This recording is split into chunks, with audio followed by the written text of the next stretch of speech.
Capítulo 6. Nosso desejo e nossa missão. Hirini Waanga se alegrou quando ele e seus companheiros missionários foram recebidos por um grupo de santos maoris na vila de Terorô, na ilha do norte da Nova Zelândia. Os santos maoris amavam Hirini como a um avô e se orgulhavam de seu trabalho como missionário de tempo integral. Sempre que ele visitava aqueles assentamentos, eles cumprimentavam a eles e a seus companheiros da mesma maneira. Haere mai! Entrem. Em Terorô, algumas pessoas acreditavam nos boatos sobre os maus tratos aos Waanga em Utah. Alguns deles tinham até ouvido dizer que Hirini havia morrido. Ignorando aquelas histórias, Hirini perguntou: "Estou com cara de morto? Pareço estar sendo maltratado?" Os missionários realizaram uma conferência de 2 dias com os santos dos 10 ramos da região. Quando chegou sua vez de se dirigir à congregação, Hirini se sentiu inspirado a falar sobre a salvação dos mortos. Depois disso, a maioria dos santos da congregação deu a ele os nomes de seus antepassados falecidos para que ele e sua família realizassem as ordenanças por eles no templo.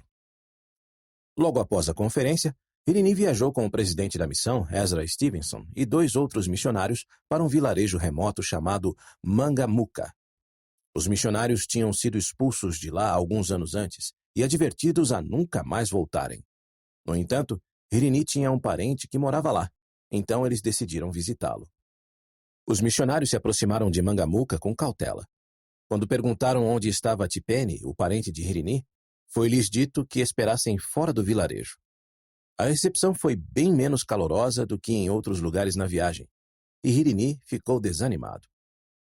Após um tempo, Tipene saiu da vila e, em lágrimas, recebeu Hirini com um abraço e a saudação tradicional maori, o hongi. Depois, fizeram uma refeição juntos, e Tipene levou os missionários para uma confortável residência. O ambiente no vilarejo ficou menos hostil e os élderes foram convidados a falar a alguns que se haviam reunido.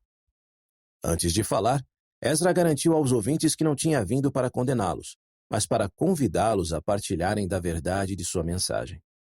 A congregação ouviu com interesse, e vários homens reagiram favoravelmente às suas palavras. Hirini também falou, pregando corajosamente até meia-noite, quando seus companheiros foram dormir. Ele então continuou a falar madrugada adentro. Ezra e um dos outros élderes tiveram que partir naquela manhã, mas os aldeões convidaram Hirini e outro missionário, George Judd, a continuar a ensiná-los. Os missionários ficaram lá 4 dias, realizaram 5 reuniões e batizaram 2 rapazes. Hirini e George então pregaram em outras aldeias e batizaram mais 18 pessoas antes de voltarem a se encontrar com Ezra algumas semanas depois. Hirini continuou viajando com o presidente da missão, instruindo os santos e coletando a genealogia deles. Muitas vezes, enquanto ouvia a pregação de Hirini, Ezra se maravilhava com a capacidade de seu amigo de engajar os ouvintes maoris. "Ele presta um vigoroso testemunho e impressiona o povo", escreveu Ezra em seu diário. "Ele sabe exatamente como tocar o coração maori, muito melhor do que nós." Em abril de 1899, Hirini foi desobrigado honrosamente da missão. Uma matéria jornalística anunciando seu retorno a Salt Lake City elogiava seu trabalho na Nova Zelândia. "O trabalho naquela terra distante recebeu um grande impulso", relatava o artigo. "Em cada distrito foram obtidas informações genealógicas e a fé e o zelo dos santos maoris foram fortalecidos e aumentados." Naquele semestre, John Whitsoe estava estudando química na Universidade de Göttingen, na Alemanha Central. Seu trabalho na Faculdade Agrícola em Logan o levou a pesquisar carboidratos e, em Göttingen, ele pôde estudar sob o comando de um cientista renomado nessa área.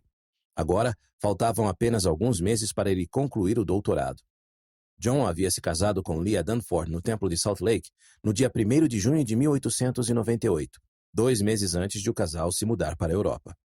Antes de partir, o tio de Leah, Brigham Young Jr., havia designado John por imposição de mãos como missionário para a Europa, autorizando-o a pregar o evangelho quando não estivesse estudando. Como a Alemanha era famosa por seus conservatórios, a irmã de Leah, Emma Lucy Gates, de 17 anos, foi morar com eles para estudar música. Além disso, desde 2 de abril de 1899, John e Leah haviam se tornado os orgulhosos pais de uma menina, Anna Gaarden Whitsoe, nome dado em homenagem à mãe de John. Embora John ainda estivesse sustentando a mãe e o irmão mais novo, Osborne, que estava servindo missão no Tahiti, ele e Leah conseguiram viver na Europa graças, em parte, a uma generosa bolsa concedida pela Universidade de Harvard. Göttingen era uma antiga cidade universitária, cercada por colinas arborizadas e extensões de terras agrícolas.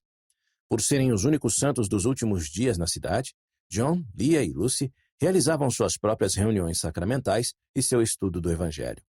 Ocasionalmente, os missionários da missão alemã vinham a Göttingen para visitá-los. A igreja na Alemanha tinha cerca de 1.000 membros. Havia traduções em alemão das obras padrão, bem como uma revista bimensal da igreja chamada Der Stern. Mas apenas 5 santos alemães eram portadores do sacerdócio de Melquisedeque, e o crescimento era lento. Muitos alemães eram céticos em relação às igrejas de origem estrangeira, e os missionários eram frequentemente banidos das cidades. Os santos às vezes tinham que se reunir em segredo ou sob vigilância policial. No final do primeiro semestre, Lucy partiu para estudar no Conservatório de Música de Berlim. Sua avó, Lucy Bigelow Young, veio de Utah para lhe fazer companhia. Quando John terminou sua tese, ele, Leah e a bebê Anna foram morar com elas em Berlim. Ele então começou a estudar para a defesa do doutorado, o último passo para obter o título. Ele também fez uma viagem de 6 semanas à Noruega e à Dinamarca para pregar o Evangelho, visitar parentes e pesquisar sua genealogia. Por ter ficado longe da Noruega desde que se mudara do país aos 11 anos de idade, John ficou encantado por estar perto de mais familiares. Passei momentos excelentes com os parentes de minha mãe, escreveu ele numa carta para Leah em setembro. Fui recebido como um nobre e tratado como tal. Quando John retornou à Alemanha, viajou de volta a Göttingen para fazer sua defesa do doutorado, enquanto Leah e a bebê ficaram em Berlim. Os professores pareciam otimistas quanto a seu sucesso, mas John temia decepcioná-los. Coloquei o assunto nas mãos do Senhor, escreveu ele para Leah em 20 de novembro, dia da defesa. Se Deus me livre e eu não conseguir, não me sentirei culpado. Nem tenho palavras para expressar o ânimo que me trazem os jejuns e as orações de vocês. Quando chegou o momento da defesa, John ficou diante de uma banca com mais de 12 professores, todos preparados para interrogá-lo sobre suas pesquisas. John deu o melhor de si para responder às perguntas deles de maneira satisfatória. Quando terminaram 2 ou 3 horas depois, pediram que ele saísse da sala enquanto decidiam seu destino. Mais tarde naquela noite, após terminar seu jejum, Leah recebeu um telegrama de John. Dizia: Magna, pela graça de Deus. Ela entendeu perfeitamente o significado. John havia passado na defesa e concluído seu doutorado com honras, magna cum laude. Algumas semanas depois, em 4 de dezembro de 1899, B.H. Roberts aguardava ansiosamente em Washington, D.C., onde faria seu juramento de posse como deputado recém-eleito de Utah no Congresso dos Estados Unidos. Empilhados na frente do salão da Câmara dos Deputados, havia 28 rolos de papel, cada um com cerca de 60 centímetros de diâmetro. B.H. sabia que neles estavam escritos os nomes de 7 milhões de pessoas que não queriam que ele estivesse lá. 3 anos depois de perder a eleição de 1895, B.H. havia se candidatado novamente a um mandato no Congresso, desta vez com o consentimento da primeira presidência. Sua campanha foi um sucesso, mas os críticos da igreja imediatamente aproveitaram a vitória para minar a imagem emergente dos santos como um povo respeitador da lei, patriótico e monógamo. Os ataques partiam de ministros protestantes e organizações de mulheres que advertiam as pessoas em todo o mundo que B.H., um líder polígamo da igreja que teve filhos com uma esposa plural após o manifesto, estava vindo a Washington para defender o casamento plural, corromper a moral pública e ampliar o poder político da igreja. Com o aumento da indignação pela eleição de B.H., o editor William Randolph Hearst entrou na briga. Ansioso para aproveitar a polêmica e impulsionar as vendas de seu jornal na cidade de Nova York, Hearst publicou artigos mordazes sobre B.H. e a igreja, retratando ambos como ameaças à moral e aos bons costumes americanos. De fato, o abaixo-assinado com 7 milhões de nomes disposto no chão da Câmara era uma iniciativa do jornal de Hearst para pressionar os legisladores a cassar o mandato de B.H. Pouco depois do meio-dia, B.H. foi convocado para fazer o juramento de posse. Enquanto caminhava para a frente do plenário, um congressista se levantou e propôs calmamente a cassação do mandato de BH por causa de seus casamentos plurais. Outro parlamentar apoiou a moção. Ele é polígamo, disse o homem, e sua eleição é uma afronta aos lares americanos. No dia seguinte, BH tentou assegurar aos legisladores que não tinha desejo de usar sua nova posição para defender o casamento plural. Não estou aqui para promovê-lo, garantiu-lhes ele. Não há motivo para defender essa causa. Essa questão já foi resolvida. Não convencida, a Câmara instalou uma comissão parlamentar de inquérito para averiguar o caso de BH e a natureza de seus casamentos plurais. Eles estavam particularmente perturbados por ele ter continuado a viver com suas esposas plurais e a ter filhos com elas. Quando a comissão apresentou provas daqueles relacionamentos, BH declarou que não havia desafiado frontalmente a lei. Muitos homens santos dos últimos dias haviam continuado a viver discretamente com as esposas plurais com quem se casaram antes do manifesto e não acreditavam que isso violasse seu acordo de obedecer às leis dos Estados Unidos a partir daquele momento. No entanto, a comissão discordou e, em 25 de janeiro de 1900, a maioria esmagadora da Câmara dos Deputados votou pela perda de seu mandato. A cassação de BH saiu nas primeiras páginas dos jornais de todos os Estados Unidos. Em Utah, a primeira presidência admirou a ousadia de BH ao defender seus princípios em Washington, mas lamentou a repercussão negativa que a eleição dele causou para os santos dos últimos dias. Mais uma vez, a imprensa americana lançava um olhar crítico sobre a igreja. Embora parte dos relatos jornalísticos fosse imprecisa, um argumento básico estava correto. O casamento plural ainda existia na igreja. E não apenas no sentido de que homens e mulheres mantivessem seus casamentos plurais após o manifesto. Por terem vivido, ensinado e sofrido pelo casamento plural por mais de meio século, muitos santos não conseguiam imaginar um mundo sem ele. De fato, nos 8 anos desde o manifesto, alguns membros dos 12, agindo com a aprovação de George Q. Cannon e Joseph F. Smith ou de seus intermediários, haviam realizado em segredo novos casamentos plurais. Durante esse tempo, 4 dos apóstolos também haviam feito novos casamentos plurais. Os santos que se casaram após o manifesto o fizeram acreditando que o Senhor não havia renunciado completamente ao casamento plural, mas simplesmente havia retirado a ordem divina para que os santos o apoiassem e defendessem como uma prática da igreja. Além disso, no manifesto, Wilford Woodruff havia aconselhado os santos a se submeterem às leis anti-poligamia nos Estados Unidos. No entanto, o documento não fazia menção alguma às leis do México ou do Canadá. A maioria dos novos casamentos plurais ocorrera nesses países, ainda que um pequeno número tivesse sido realizado nos Estados Unidos. Agora, em meio às repercussões da eleição de B.H. Roberts, os líderes da igreja começavam a ver o prejuízo de consentirem com a candidatura de um santo polígamo a um cargo federal. Era um erro que pretendiam não repetir. Em abril de 1900, Zina Presendia Cord, filha da presidente-geral da Sociedade de Socorro Zina Young, voltou para Cardston, Canadá, após passar várias semanas em Salt Lake City com sua mãe de 79 anos. Durante a visita, ela e sua mãe haviam viajado para a estaca Oneida, no sul de Idaho, para discursar em uma conferência da Sociedade de Socorro. Ela suportou bem a viagem e falou como um anjo para as irmãs, Zina Presendia relatou em uma carta para sua irmã mais nova, Susan Gates. Tenho muito orgulho dela.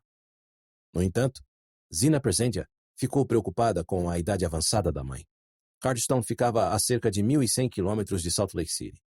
Se a saúde de sua mãe piorasse de repente, Zina Presendia talvez não conseguisse vê-la novamente antes de ela falecer.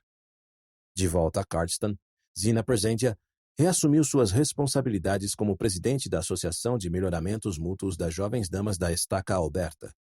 Já fazia 14 anos que o presidente John Taylor havia pedido ao marido de Zina Presendia, Charles Card, que liderasse um grupo de santos polígamos que imigraria para o Canadá.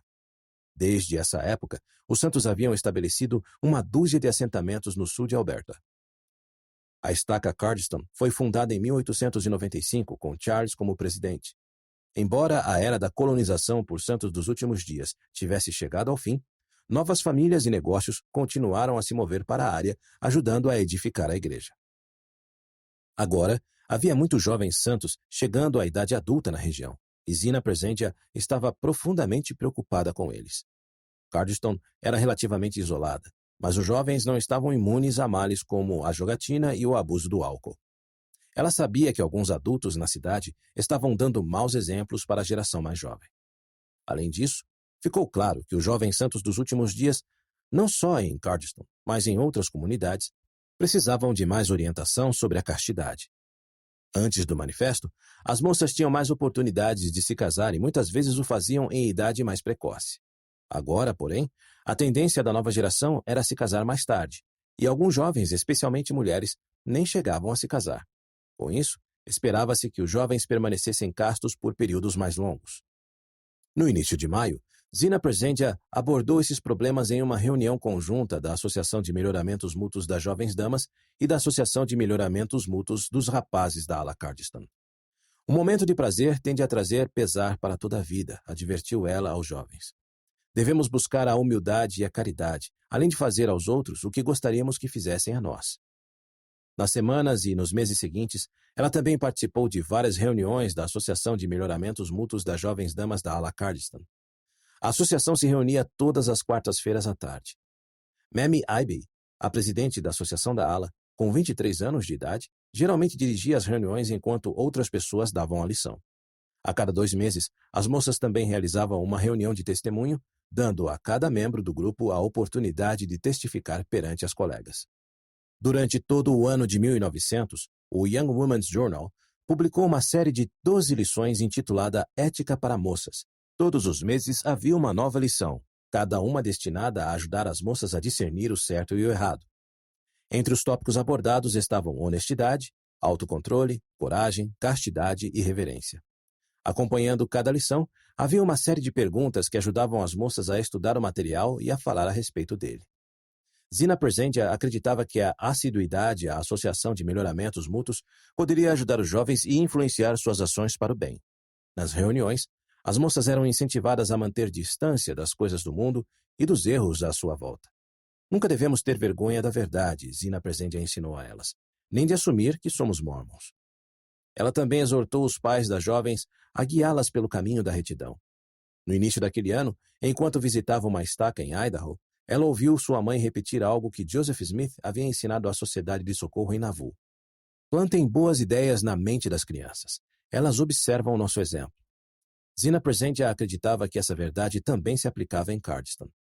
Devemos dar bons exemplos para nossos filhos, relembrou ela a outros líderes em julho. Tomá-los em nossos braços e em nosso coração e ensiná-los a evitar todo o mal. Na tarde de 10 de dezembro de 1900, George Buchanan viu as Ilhas Havaianas pela primeira vez desde que concluíra sua missão lá na década de 1850. Na ocasião, aos 23 anos, ele era o mais novo dos 10 primeiros missionários santos dos últimos dias enviados às ilhas. Agora, como conselheiro na primeira presidência, ele estava voltando para comemorar o 50º da chegada daquele grupo e o início da igreja no Havaí. Algumas horas depois de avistar o arquipélago, George e seus companheiros de viagem atracaram em Honolulu, na ilha de Oahu. Ele passou a noite com Abraham e Minerva Fernandes, santos dos últimos dias havaianos, e passou o dia seguinte em uma recepção com cerca de 1000 santos em uma capela. Alguns dos presentes haviam sido batizados por George durante sua missão. Outros eram filhos e netos de pessoas que ele havia ensinado. Na manhã seguinte, 12 de dezembro, George acordou incomodado, incerto se deveria falar aos havaianos na celebração. Como jovem missionário, ele era admirado por sua habilidade ao falar e escrever em havaiano. Porém, desde que voltara para casa, ele pouco havia usado o idioma, e agora temia que sua falta de fluência decepcionasse os santos. O evento foi realizado em um teatro recém-inaugurado em Honolulu. Os líderes locais da igreja haviam convidado uma orquestra profissional, 2 coros de Honolulu e Lae e outros grupos musicais. Em um prédio governamental próximo, os santos também prepararam um enorme banquete com pratos havaianos e convidaram todos da comunidade a participar. Para George, parecia que a cidade inteira estava participando da celebração. Quando chegou sua hora de falar, George começou seu discurso em inglês, lembrando os primeiros dias de sua missão, quando vários de seus companheiros abandonaram o trabalho e os habitantes de língua inglesa das ilhas não mostraram interesse no Evangelho. Foi então que protestei, contou George, e declarei que estava determinado a permanecer nestas ilhas e trabalhar entre este povo. Enquanto falava, George sentiu o Espírito repousar com poder sobre ele.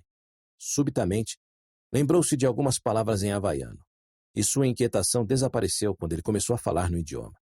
Os santos havaianos ficaram ao mesmo tempo surpresos e encantados. Que maravilha! Exclamou alguém. Ele se lembra de nossa língua após todos esses anos. As comemorações continuaram no dia seguinte, e George mais uma vez falou aos santos com confiança no idioma deles. Hoje, mais do que nunca, sinto os laços que unem o povo de Deus, disse ele. Nos lugares onde as pessoas creem no Evangelho e descem as águas do batismo, elas passam a amar umas às outras. George passou pouco mais de 3 semanas com os santos no Havaí. Enquanto estava na ilha de Maui, visitou a cidade de Wailuku, onde tivera seu primeiro sucesso como missionário. A cidade havia mudado tanto que estava quase irreconhecível, mas ainda assim ele conseguiu encontrar facilmente o lar de seus amigos Jonathan e Kitty Napela, ambos falecidos décadas antes. Os Napela eram como uma família para George, e Jonathan também havia sido seu companheiro na tradução do livro de Mormon para o havaiano. Ao visitar as ilhas, George fez muitos novos amigos, incluindo Tomizu Katsunuma, um japonês que havia se unido à igreja enquanto estudava na Faculdade Agrícola de Utah. Ele também conheceu santos que, apesar de sua fidelidade, ainda não haviam recebido as ordenanças do templo. Tocado pela situação deles, George os exortou a viver dignos de entrar no templo e a exercer fé de que o Senhor inspiraria seu profeta a levar as bênçãos do templo a eles. No dia da partida de George, centenas de santos e uma banda local foram ao encontro de sua carruagem no cais de Honolulu. Em um último sinal de amor, cerca de 20 crianças e santos mais velhos o cobriram de colares havaianos de flores coloridas, chamados de lei. Ele então subiu a bordo do navio e a banda tocou uma melodia de despedida. Olhando para os santos no cais, George soube que jamais os esqueceria. Aloha Nui! Gritaram eles, expressando seu amor e despedindo-se dele. Aloha Nui! Hoje o mundo desperta para um novo século. A voz de Leroy Snow ecoou pelo tabernáculo de Salt Lake, enquanto ele lia uma mensagem que seu pai, Lorenzo Snow, havia escrito para as nações da terra. Era 1º de janeiro de 1901, o primeiro dia do século XX. O tempo lá fora estava extremamente frio, mas mais de 4.000 pessoas haviam deixado o aconchego do lar naquela manhã para comemorar a ocasião por meio de uma reunião especial com o profeta, outras autoridades gerais e o coro do tabernáculo. O tabernáculo estava decorado para a ocasião e em frente aos tubos do órgão estava disposto um conjunto de luzes elétricas que formavam a palavra Bem-vindos. Sentado ao púlpito, não muito longe de onde se encontrava Leroy, estava o presidente Snow, que havia perdido a voz por causa de uma forte gripe. Com os outros santos no salão, ele ouviu atentamente enquanto Leroy leu a mensagem.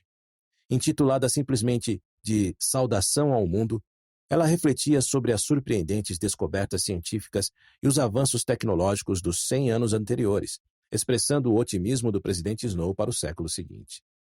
Na mensagem, ele conclamava os governantes de todo o mundo a abandonarem a guerra e a buscarem o bem-estar da humanidade, em vez do enriquecimento de uma raça ou a ampliação de um império.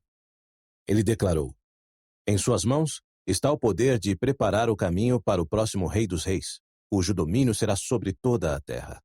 Ele os exortou a promover a paz, por fim à opressão e trabalhar juntos para acabar com a pobreza e elevar as massas. Também instou, tanto os ricos quanto os pobres, a procurar formas de vida melhores e mais caridosas. O dia de sua redenção se aproxima, disse ele aos pobres. Sejam previdentes na prosperidade. Aos ricos ele aconselhou a generosidade. Abram seus cofres e suas bolsas e embarquem em empreendimentos que deem trabalho aos desempregados e aliviem a miséria que leva ao vício e ao crime, os quais amaldiçoam suas grandes cidades e envenenam a atmosfera moral ao seu redor. Ele testificou do Senhor e de seu evangelho restaurado. Ele certamente realizará seu trabalho, declarou o presidente Snow, e o século XX marcará o avanço desta obra. Por fim, ele abençoou as pessoas do mundo, onde quer que estivessem. Que o sol sorria lá de cima sobre vocês, disse ele. Que a luz da verdade afugente as trevas de sua alma. Que a retidão aumente e a iniquidade diminua, e que os anos deste século transcorram. Que a justiça triunfe e a corrupção seja erradicada. Que esses sentimentos, como a voz dos Mormons nas montanhas de Utah, cheguem ao mundo inteiro, declarou ele. E que todos saibam que nosso desejo e nossa missão são para a bênção e salvação de toda a raça humana.